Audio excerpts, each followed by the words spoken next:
ఏంటంటే ఈరోజు ఏదైతే అన్ని జిల్లాలకు సంబంధించిన జేఏసీ మీటింగ్ అయితే జరిగింది. సో ఎంప్లాయీస్ కావచ్చు, గెజిటెడ్ ఆఫీసర్ సంబంధించిన మీటింగ్ అయితే జరిగింది. సో ఎట్లాంటి డిమాండ్స్ ప్రభుత్వానికి చెప్పదలుచుకున్నారు? ఈరోజు మొదటగా నేను రాష్ట్ర ప్రభుత్వానికి ధన్యవాదాలు తెలియజేస్తున్నాను. ఎందుకంటే మొదటి తారీఖు రోజు జీతం ఇచ్చినందుకు. 10 ఏళ్ల నుంచి జాయింట్ స్టాఫ్ కౌన్సిల్ మీటింగ్ లేదు, అది జియో ఇచ్చినందుకు. ఈ రెండేనా 24 అక్టోబర్ 2023 కమాండ్ కంట్రోల్లో గౌరవ ముఖ్యమంత్రి గారు ఒక అప్పీల్ చేసిన ఎంప్లాయీస్ జేఏసీ నుంచి, రాష్ట్ర ఆర్థిక పరిస్థితి బాగలేదు, కొద్దిగా సహకరించండి, ఈ రాష్ట్రాన్ని అభివృద్ధి చేసుకుందామని. 2023 అక్టోబర్ 24 ఈ డేట్ చెప్తున్నా నేను.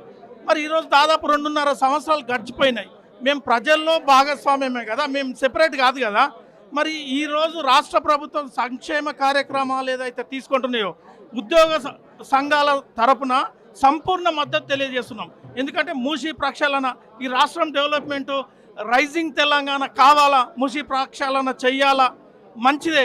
మరి మేము దాచుకున్న డబ్బులు ఏదైతే ఉన్నాయో జీపీఎఫ్, అవి మేము ప్రతి నెల మా కడుపు కట్టుకొని మా పిల్లల భవిష్యత్ కోసం, ఎడ్యుకేషన్ కోసము, పెళ్ళిళ్ళ కోసము దాచుకున్న డబ్బులు. అట్లాగే టీజీఎల్ఐ, అవి కూడా జీతంలో నుంచి దాచుకున్న డబ్బులు. గతంలో దశాబ్దాల తరబడి ఈరోజు జీపీఎఫ్ లోన్ అప్లై చేస్తే వెరీ నెక్స్ట్ డే శాంక్షన్ అవుతుండే. కానీ ఈరోజు ఆ పరిస్థితి లేదు. నెలల కొద్ది, సంవత్సరాల కొద్ది లోన్ పెట్టుకున్న రావట్లేదు. ఇది ఎంతవరకు సమంజసం? గవర్నమెంట్ పెండింగ్ బిల్స్ అనేది ఇవ్వడము, వాళ్ళు ఇచ్చిన గ్రాట్యుటీ ప్రభుత్వం ఇస్తుంది, లేదంటే సరెండర్ లీవ్స్ ఇస్తుంది, అవి ప్రభుత్వం ఇచ్చిన పెండింగ్ బిల్స్. కానీ జీపీఎఫ్, టీజీఎల్ఐ అనేది మా డబ్బులు, మా ఇమ్మీడియట్గా అది ఇవ్వాల్సిన అవసరం ఉన్నది. అది పెండింగ్ బిల్లులో కలిపి చూపించాల్సిన అవసరం లేదు. దయచేసి మేము రేవంత్ రెడ్డి గారి నాయకత్వంలో నడుస్తున్న ఈ తెలంగాణ రాష్ట్ర ప్రభుత్వాన్ని అప్పీల్ చేస్తున్నాం. దయచేసి ఉద్యోగులను, ఉద్యోగ సమాజాన్ని, ఉద్యోగ వర్గాలను మీరు వేరుగా చూడకండి, వీళ్ళను ఒక బూచిగా చూపించకండి, వీళ్ళపైన ఇంత ఖర్చు పెడుతున్నాం అనేది దయచేసి లెక్కలు కట్టి ప్రజల ముందు దోషులుగా నిలబెట్టే ప్రయత్నం చేయకండి. మేము పని చేసినందుకే కదా మాకు నెల నెల జీతం ఇస్తున్నారు. మాకేం ఫ్రీ స్కీమ్స్, ఫ్రీ బీస్ మాకేం ఇవ్వట్లేదు కదా. కాబట్టి ఈరోజు దాదాపు 2600 మంది ఉద్యోగులు హైకోర్టుకి వెళ్ళిండ్రు. 2600 మంది అంటే రిటైర్ అయిన ప్రతి ఉద్యోగ హైకోర్టుకి వెళ్తేనే మీరు సమస్యలు సాల్వ్ చేస్తారా? ఇది సరి అయిన విధానం కాదు. దయచేసి రాష్ట్ర ప్రభుత్వాన్ని నేను అప్పీల్ చేస్తున్నా, ఉద్యోగుల వైపు కూడా ఒక కన్ను వేయండి. ముఖ్యమంత్రి చెప్తా ఉన్నాడు, ఉద్యోగ సంఘ నాయకులు అర్థం చేసుకోవాలి, రాష్ట్రం దగ్గర డబ్బులు లేవు, అటు పథకాలు ఇవ్వమంటారా, ఇటు మీకు సంబంధించిన పెన్షన్లు కావచ్చు, డిఎల్పిఆర్సీలు ఇవ్వమంటారా అని చెప్పేసి ముఖ్యమంత్రి మాట్లాడుతూ ఉన్నాడు. ఏంటి దీనిపై ఎట్లా? కరెక్టే. తెలంగాణ రాష్ట్రం ఏర్పడ్డప్పుడు రాష్ట్ర ప్రభుత్వం బడ్జెట్ ఎంత? 1,00,000 చిల్లర. ఈరోజు రాష్ట్ర ప్రభుత్వం బడ్జెట్, మొన్న పెట్టిన బడ్జెట్ ఎంత? 3,25,000 కోట్లు. మరి ఇది పెరుగుతుందా, తరుగుతుందా? మరి ఇది రెవెన్యూ పెరుగుతుంది, జిఎస్టీ కలెక్షన్స్ పెరుగుతున్నాయి, మరి ట్రాన్స్పోర్ట్ డిపార్ట్మెంట్ పెరుగుతుంది, ఎక్సైజ్ ఆదాయం పెరుగుతుంది. మరి అన్ని ఆదాయం పెరిగినా ఎందుకు లోటు ఏర్పడుతుంది? మరి ప్రజల సంక్షేమాన్ని చూడాల్సిన బాధ్యత ఉంది. దాంట్లో ఉద్యోగులు కూడా, మేము కూడా బాధ్యులమే. కాబట్టి ఈరోజు మీరొక్కరు పనిచేస్తేనే ఈ రాష్ట్ర ప్రభుత్వం డెవలప్ కాదు.